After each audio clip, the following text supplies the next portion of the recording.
Bien-aimés dans le Seigneur, je vous salue tous dans le nom de notre Seigneur Jésus-Christ. Je bénis la présence de tout un chacun de nous, bien que vous nous suivez de loin ou soit de près. Que le Seigneur vous bénisse et que le Seigneur vous soit favorable.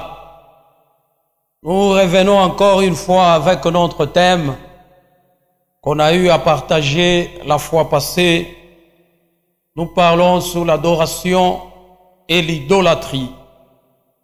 Arrivera un moment où nous allons entrer en profondeur. Nous aurons aussi à parler sur les effets de l'adoration.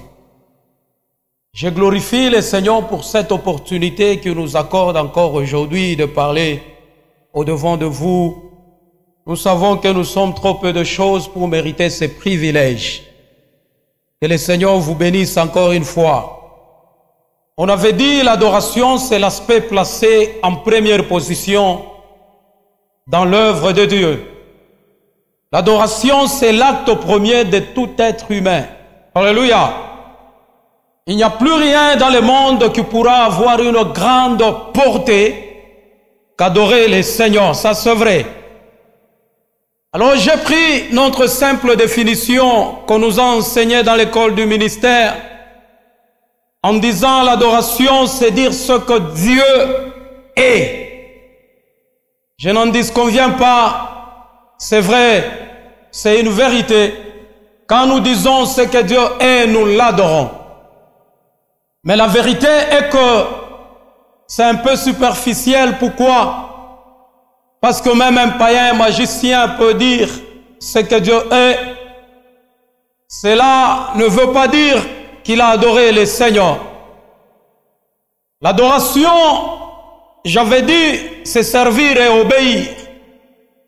L'adoration est une obéissance totale et véritable offerte à Dieu. C'est ça l'adoration. Alléluia. L'adoration, c'est un style de vie, c'est ma passion, c'est ma vie de tous les jours. Alléluia. L'adoration, c'est ça même, la nourriture de Dieu. L'adoration est plus que toute la prière que nous faisons dans la présence de Dieu. Il y a des situations qui arrivent dans la vie avec une simple adoration. Bien-aimé, tu peux régler et trouver la solution à tes situations. Il arrive des fois, j'ai un problème, au lieu de pleurer, au lieu bien aimé de supplier, au lieu d'engager une prière d'autorité, je me mets à genoux, je commence à élever le ciel. Je commence à adorer les grands dieux de la Bible. C'est pourquoi vous verrez Christ qui nous donne la prière bien-aimée de notre Père dans le livre de Matthieu 6. Il commence par adorer le ciel dans cette prière. Et il nous dit dans cette prière, notre Père qui est aux cieux, c'est un signe d'adoration. C'est une image d'adoration. Il ne faut pas seulement pleurer. Il ne faut pas seulement, bien-aimé, inviter les gens par-ci par-là pour leur raconter ton problème. Il y a une solution par excellence. Chaque fois quand tu es devant la face de l'Éternel, bien-aimé, apprends à adorer le ciel. L'adoration donne la solution à nos problèmes. L'adoration est capable de guérir n'importe quelle maladie. J'aime l'adoration. J'aime l'adoration. La première créature a été créée pour adorer le ciel. Quand vous lisez, bien-aimé, selon les livres de Luc, chapitre 4, le verset 5, la Bible nous dit, le diable l'ayant élevé, lui montra en un instant tout le royaume de la terre et lui dit, je te donnerai toute cette puissance et la gloire de ce royaume, car elle m'a été donnée et je la donne à qui je veux.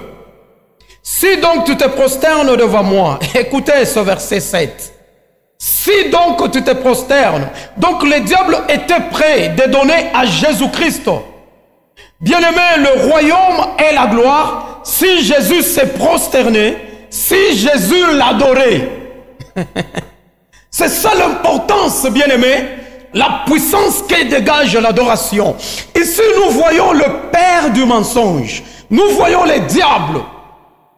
Il était prêt à donner à Jésus-Christ toutes les richesses de ce monde et le royaume de ce monde si seulement Jésus-Christ l'adorait. Si seulement Jésus-Christ se prosternait devant le diable. En oubliant que quand nous venons, bien-aimés, devant notre Dieu, il nous donne la terre, il nous donne aussi le ciel. Mais quand tu vas devant le diable, il est capable de te donner la terre, mais pas le ciel. Mais Dieu te donnera et la terre et le ciel. Il dit, si donc tu te prosternes devant moi, elle sera tout à toi. Jésus lui répondit, il est écrit, tu adoreras le Seigneur ton Dieu et tu le serviras lui seul. L'adoration appartient à Dieu seul. À Dieu seul. Tu ne peux pas mélanger l'adoration de Dieu bien-aimé avec la créature. C'est pourquoi je veux vous parler, bien-aimé, différentes dimensions de l'idolâtrie. Il y a des gens qui adorent les leaders chrétiens. Il y a des gens qui adorent les leaders politiques. Il y a des gens qui adorent les acteurs de cinéma. Il y a des gens qui adorent les stars de la musique. Alléluia. Il existe, bien aimé, une adoration, l'idolâtrie plutôt des objets. Alléluia. Donc quelqu'un qui adore les objets. Nous allons y arriver. Et vous allez comprendre là où le Seigneur veut nous amener. J'étais en train de dire l'adoration appartient à Dieu seul. Dieu c'est qui? Dieu c'est le Père. C'est le Créateur. Dieu c'est qui?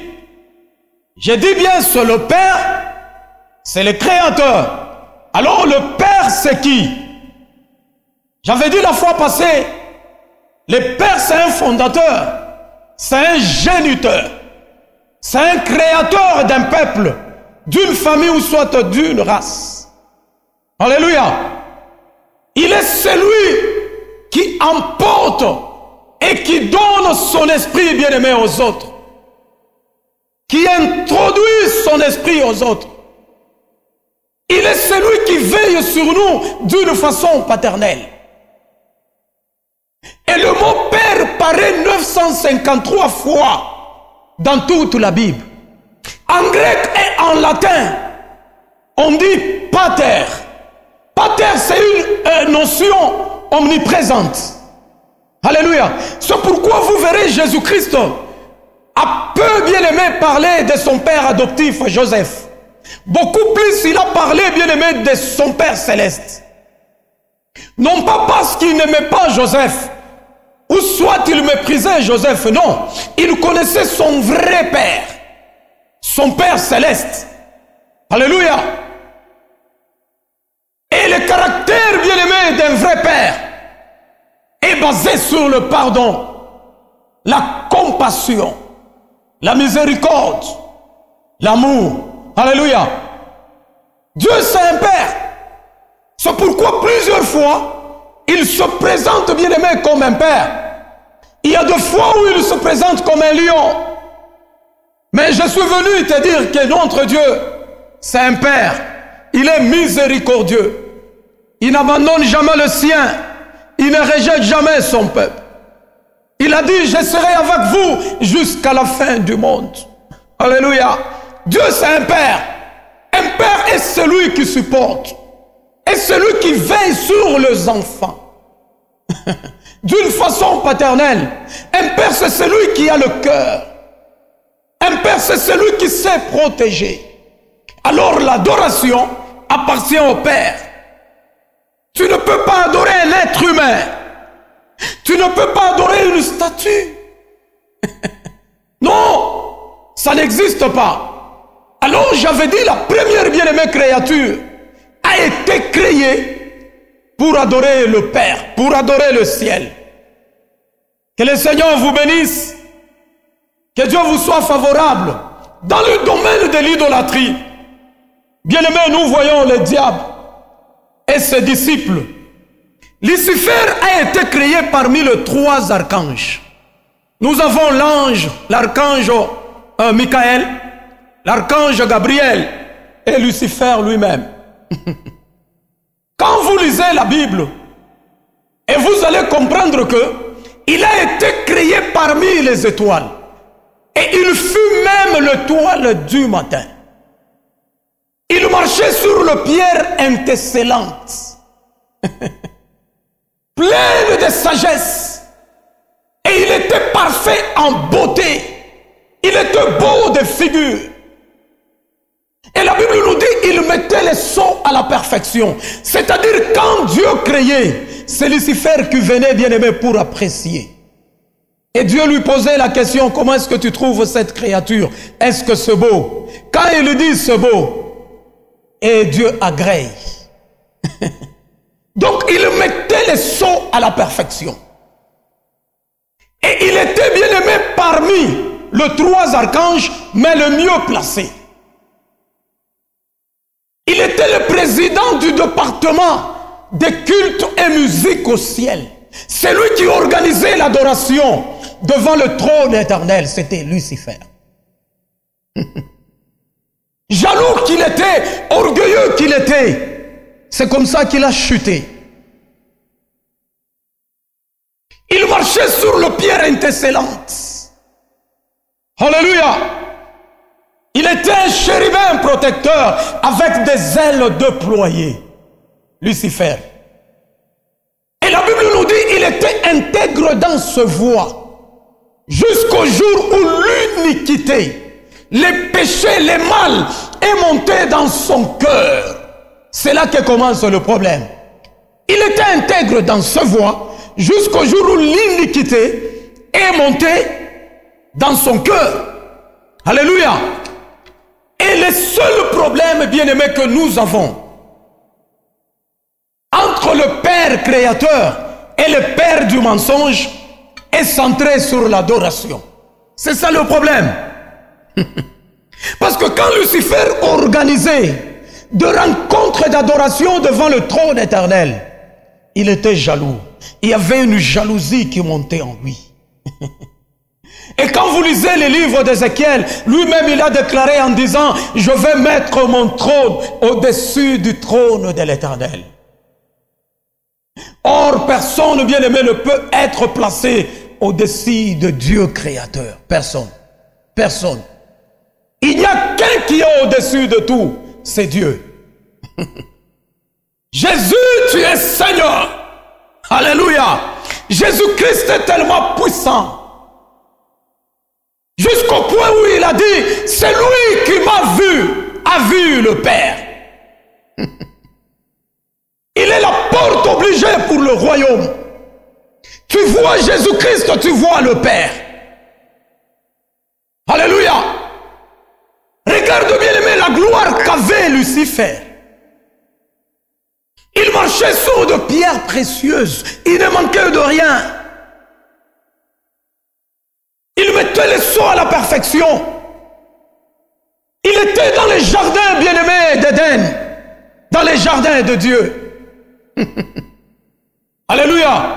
Le seul problème bien-aimé qu'il y a entre le Père créateur et le Père du mensonge est centré sur l'adoration. Parce que Lucifer voulait s'approprier l'adoration. La vérité est que quand tu adores quelqu'un, tu l'invites à régner sur toi. Alléluia. C'est ça la vérité. Quand tu adores, tu invites celui que tu adores à régner sur toi. Et dans l'introduction, bien-aimé, nous avions dit, quand tu adores, automatiquement tu te ressembles à celui que tu adores.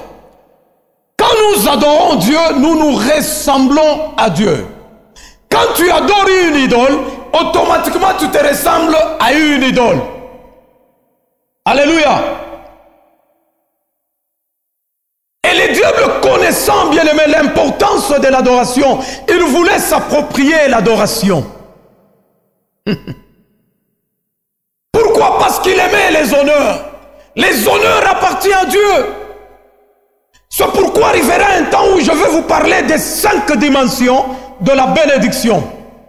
La première dimension, nous avons la prospérité, avec ses conditions. Deuxième dimension, nous avons l'élévation. Troisième dimension, nous avons la grandeur. Quatrième dimension, nous avons la gloire. Et la cinquième dimension, nous avons la maintenance à la gloire. Combien, bien-aimés, des leaders chrétiens ont vu la gloire, mais n'ont pas appris à maintenir la gloire? Combien des hommes de Dieu, que Dieu donne la gloire, mais ils ne savent plus maintenir la gloire? C'est là qu'il y a un problème. Si tu n'as pas la notion, bien-aimé, à la maintenance de la gloire, tu te feras un Dieu à la place de Dieu. Je connais un homme de Dieu. Alléluia. Il a été invité quelque part dans une église. Et la seule condition qu'il avait donnée, bien-aimé, et quand il faisait son entrée, parce qu'il avait tellement publié, bien-aimé, crié en disant, venez, pourquoi? Parce qu'il y aura de miracles, il y aura ceci, il y aura cela, les morts seront ressuscités et les paralytiques marcheront. Il avait fait beaucoup de bruit. Alléluia. Et quand il entre, il fait son entrée dans l'église debout, les gens l'acclamaient. Il entrait comme un roi, il entrait comme un prince. Et quand il arrive devant, il a fini de prêcher. Il commence la prière. Il invoque le ciel. Aucun miracle se produit. Ce jour-là, il a eu honte. Quand il faisait son entrée, bien-aimé, les gens étaient debout en train d'acclamer. Mais comme rien s'est passé selon qu'il a annoncé, il dira au pasteur de l'église, je veux partir. Alléluia. Et quand les gens étaient en prière, les yeux fermés, il profite de cette occasion pour quitter la salle. Mais il y avait une maman là au fond de l'église. Quand l'homme de Dieu voulait passer pour quitter, cette maman l'a tenu à la main et lui a dit, comme tu sors là, si c'est comme ça que tu avais entré, la façon dont tu es en train de sortir, si c'est la façon dont tu étais entré, tu pouvais avoir la gloire de l'Éternel. Alléluia. Amen, amen. Parce qu'il est entré avec beaucoup de bruit. Mais quand il voulait sortir, il sort en silence. Il profite du temps où, bien aimé, les yeux sont fermés. Mais une maman l'a pris à la main. Non, non, non, non, non. Mon cher ami pasteur, ce n'est pas comme ça. La façon dont tu sors là, c'est la façon qu'il fallait entrer. Alléluia. Alors pour vous dire, l'adoration appartient à Dieu seul. Dieu ne partage jamais sa nourriture, son adoration avec un humain. Le diable voulait s'en approprier. C'est pourquoi il a connu la chute. Bien aimé, à cause de l'idolâtrie, beaucoup de gens connaissent déjà la chute. Parce que tu t'habilles bien, parce que tu parles bien, tu as une grande maison, tu as des véhicules, tu as des richesses, tu veux prendre la place de Dieu. Laisse-moi te dire, tu finiras mal ta course sur la surface de la terre. Alléluia. Adore le Seigneur, le Dieu Tout-Puissant, lui seul. Amen, amen. Alors, combien de lieux bien-aimés de culte, combien de sanctuaires sont détruits aujourd'hui à cause, bien-aimés, de l'idolâtrie? Et l'idolâtrie est fondée sur trois choses. La première des choses, c'est la jalousie. La deuxième des choses, c'est la haine. Et la troisième des choses, c'est l'orgueil. Alléluia. La jalousie, la haine et l'orgueil sont trois choses bien-aimées que le diable héberge. Et c'est parmi les choses qui ont fait la chute du diable. Jaloux qu'il était, il voulait ravir l'adoration bien-aimée au Créateur. Et il était prêt à donner à Jésus-Christ le royaume de ce monde bien-aimé et la gloire de ce monde. Si seulement Jésus l'adorait et se prosternait devant lui.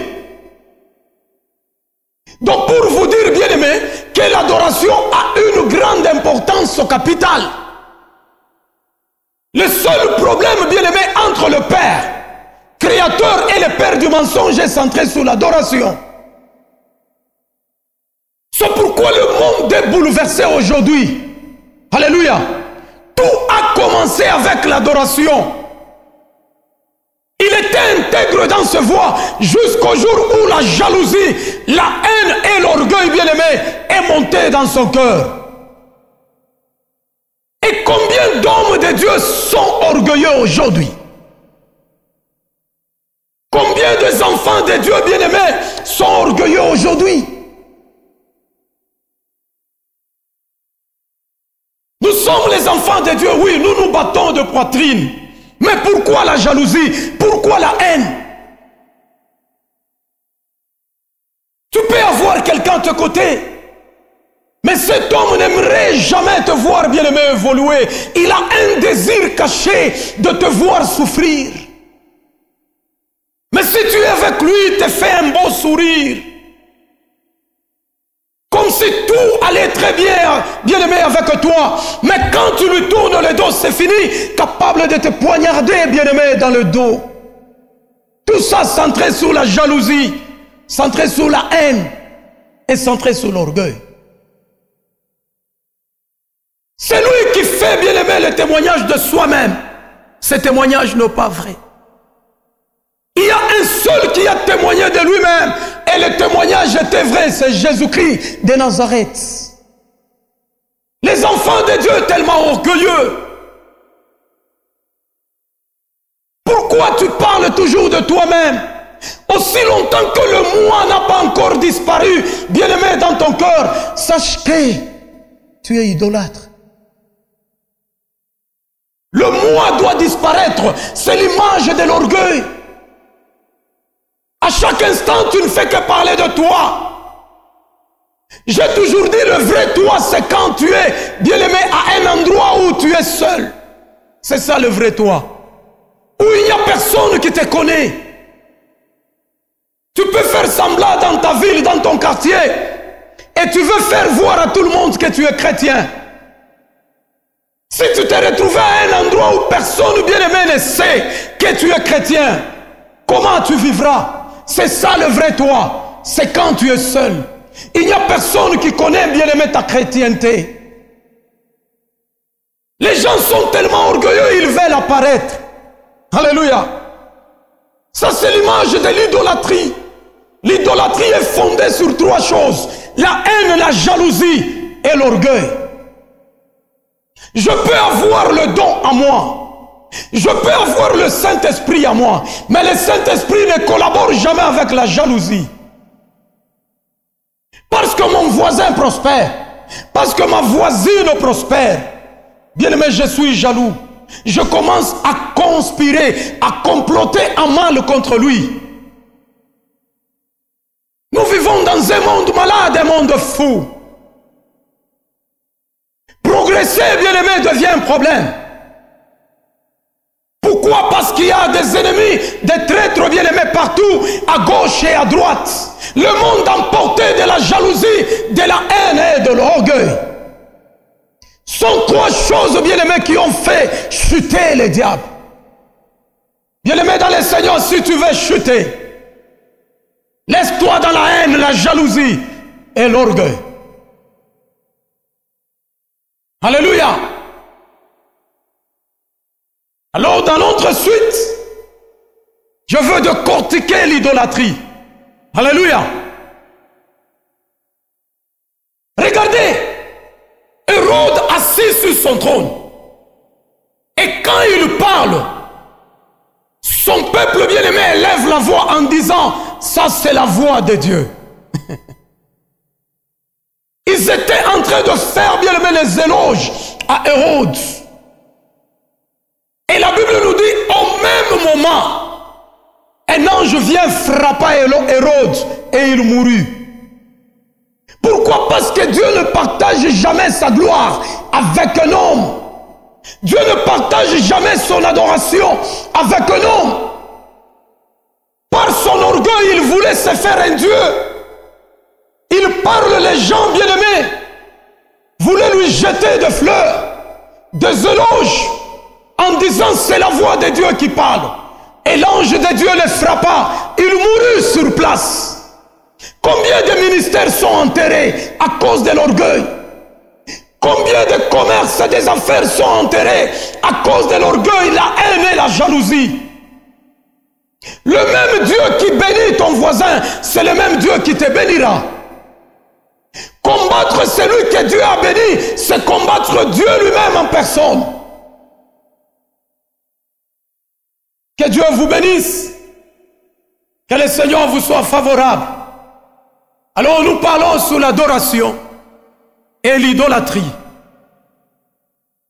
Aucune chose ne pourra avoir une grande portée qu'adorer le ciel. Quand tu entres en prière, ne commence pas ta prière, bien-aimé, par le pardon, la sanctification, en train de pleurer. Seigneur, pardonne-moi, sanctifie-moi, parce que je péchais. Oui, ça peut arriver, mais c'est mieux toujours de commencer ton programme de prière avec l'adoration. Avant de pleurer sur mes péchés, mais je commence à élever le ciel. Je dis, Seigneur, tu es bon, tu es puissant, tu es redoutable, tu es merveilleux, tu es omniprésent, omnipotent. Alléluia. Il est le pain qui est descendu du ciel. Il connaît les piliers qui soutiennent la terre dans l'espace. Il connaît même la couleur de la porte de l'enfer et de la porte du royaume des cieux. Il a créé le grand dragon. Quand il éternue, il dégage le feu dans ses narines. Commence ton programme de prière, bien-aimé, par l'adoration. Quand je veux prier, je ne pleure pas d'abord sur mes péchés, mais je commence à élever le ciel. Je commence à adorer le Très-Haut.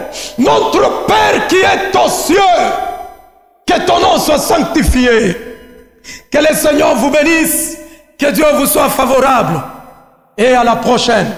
Merci beaucoup.